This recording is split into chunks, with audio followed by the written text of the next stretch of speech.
Live from downtown Detroit, home of WDIV and Click on Detroit, Local 4 News at 6 starts now. Kwame Kilpatrick got help from a lot of high-profile people in his bid for freedom, but you may be surprised to learn the connection to Kim Kardashian. I'm Hank Winchester with that story coming up. More shots and more masks. President Biden unveiling his plan to defeat the coronavirus in America. And video from the attack on the U.S. Capitol leads the feds to a home in Wixom. Now a former Marine is facing charges. Glad you're with us for Local 4 News at 6. Tonight, we are learning how social media helped agents identify Michael Foy as the man they'd previously only known as the hockey stick guy, for reasons that you can see in the video. Tonight, Foy is behind bars facing some very serious charges. Local 4 defender Sean Lay joins us now with a look at how a family member's Facebook post played a role in Foy's arrest. Sean, good evening. Absolutely. Good evening to you. We want to learn a lot more about who this guy, Michael Foy, is. Going to Washington and then carrying a hockey stick with him. He confirms on his own LinkedIn page that he is indeed a Marine, now charged with attacking a police officer right outside the Capitol, an attack that was caught on video. Take a look.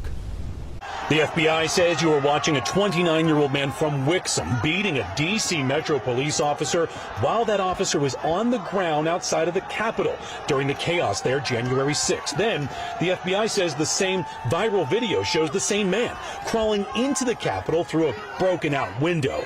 The FBI says they got a tip that the man's name is Michael Foy. Investigators using dozens of photos of Foy to identify him.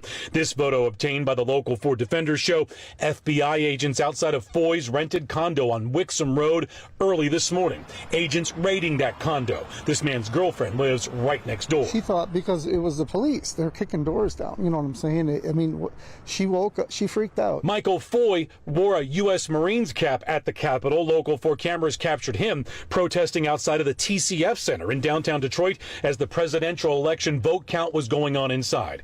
Foy's father lives here in Westland. He posted to Facebook that his son was raised better than to take part in the Capitol violence. A Back the Blue police sign is in his yard.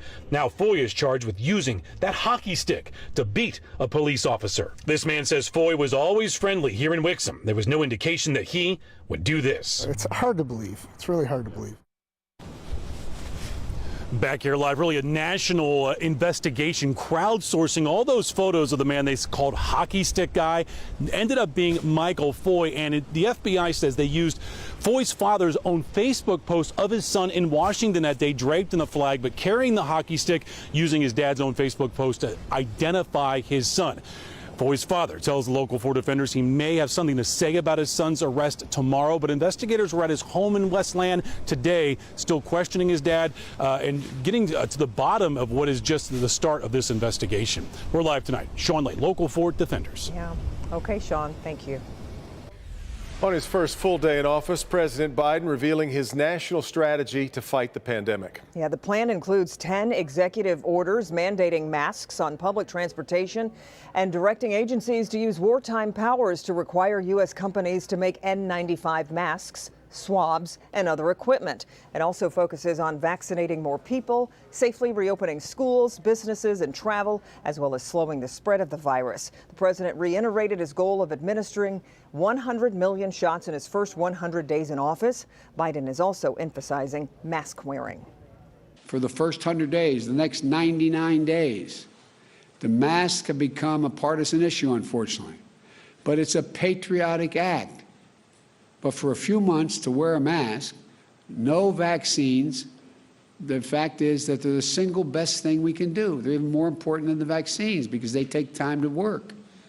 And if we do this as Americans, the experts say by wearing a mask from now until April, we'd save more than 50,000 lives. And let's look now at Michigan's latest coronavirus numbers. State reporting 2,165 new cases and 148 additional deaths over the last 24 hours. Today's death total, by the way, pushes the state over the 14,000 mark in total deaths since the pandemic began. All right, now to the Flint water crisis. A judge rules the $641 million settlement deal can move forward. It will be used to compensate victims and provide assistance to help those struggling. The judge's preliminary approval triggers a period of time that allows residents to object to the deal or pursue their own claims. This settlement is the largest in state government history as it affects thousands and is expected to resolve more than 100 cases. A Kilpatrick family reunion appears to be underway in Georgia following the early release of Detroit's former mayor from federal prison. While Kwame Kilpatrick's future plans, of course, remain unclear, we are learning more about what happened behind the scenes, leading President Trump to this moment in commuting his sentence. Tonight, Hank Winchester explains how Kim Kardashian, of all people, factored into Kwame Kilpatrick's fight for freedom. The Kilpatrick family reached out to a lot of people to work on Kwame's bid for freedom. But there's one person who may surprise you, Kim Kardashian. Tonight you'll learn how she's connected to this case.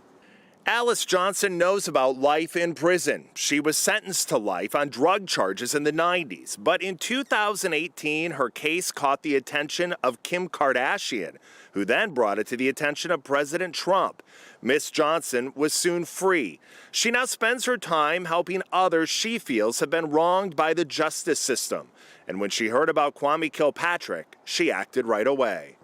I thought it was horrible because he received so much time, way more time than anyone else who had had a financial crime. Alice spent time researching Kilpatrick's life, not just looking at his criminal life, instead, his whole life.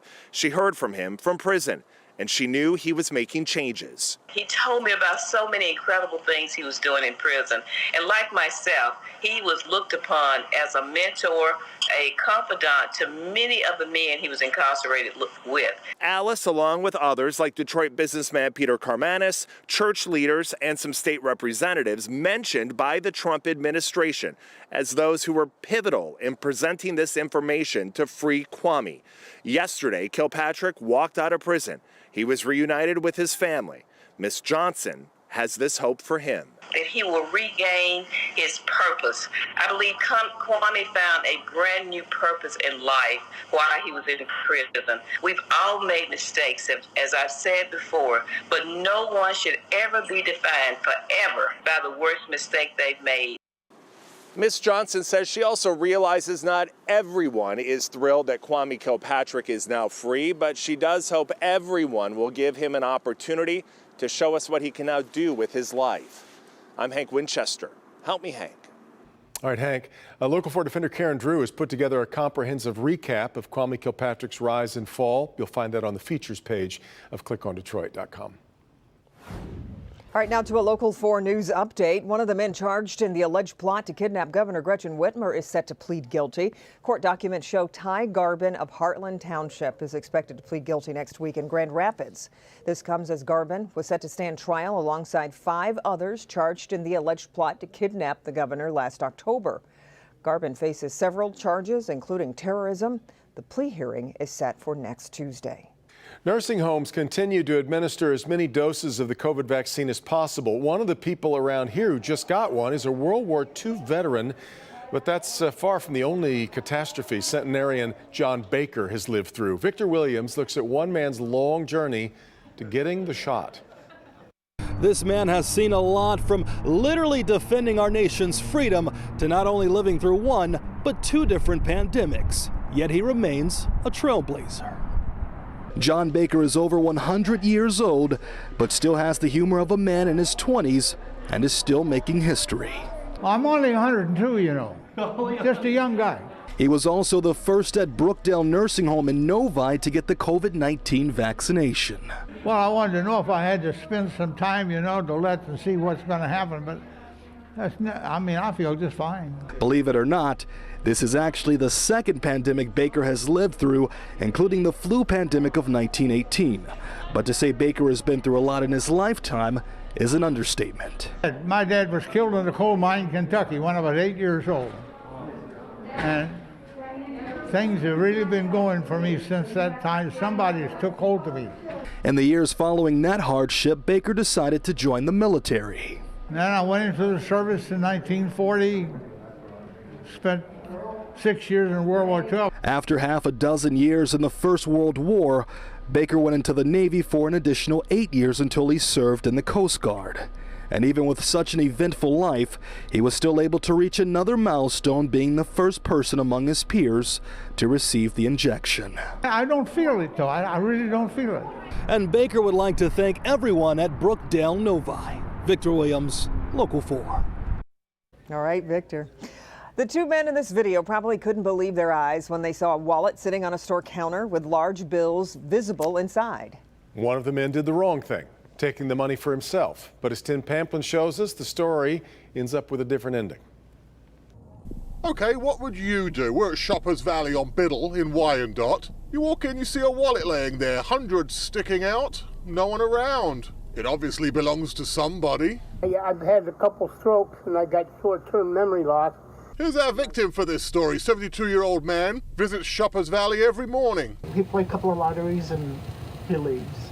He leaves his wallet behind, so he rushes back to the store. His wallet is exactly where he left it. Yeah, I thought everything was okay until I got home and opened it up. That's when he realized what's happened. Take a look at the video. The guy on the left sees the wallet and it's just too much for him. He takes about 3 or 4 of the $100 bills. The guy he came in the store with waits patiently to cash a check.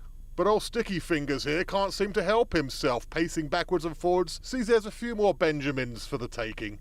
Goes in, grabs those 2, cleans out the wallet, all $700 that the victim had saved up to pay his property taxes. Well, quick detective work by Wyandotte Police got the suspect in custody. They say the money was all gone, spent on heroin. As for the victim, good news today. He was presented with a check for $700 from a local businessman who heard his plight. He immediately went to City Hall, paid those taxes, and through tears today he said he's grateful. I can't thank him enough. Hell of a nice guy. Tim Pamplin, Local 4. Indeed. Good deal. All right, Tim. A few degrees warmer outside today. That's right. We'll take it. And that little bit of sunshine, too, Ben. Yep. And hold on to it as long as you can, because this is what tonight looks like, guys. You can see those temperatures down to 31 at midnight. That's warmer than almost every temperature in the 7-day forecast. We'll look at the frigid turn ahead next. I'm Dr. Frank McGeorge, answering your questions about the COVID-19 vaccines, including, is there a risk that someone who just received the vaccine could spread the virus to someone else? I'll have that answer and more coming up.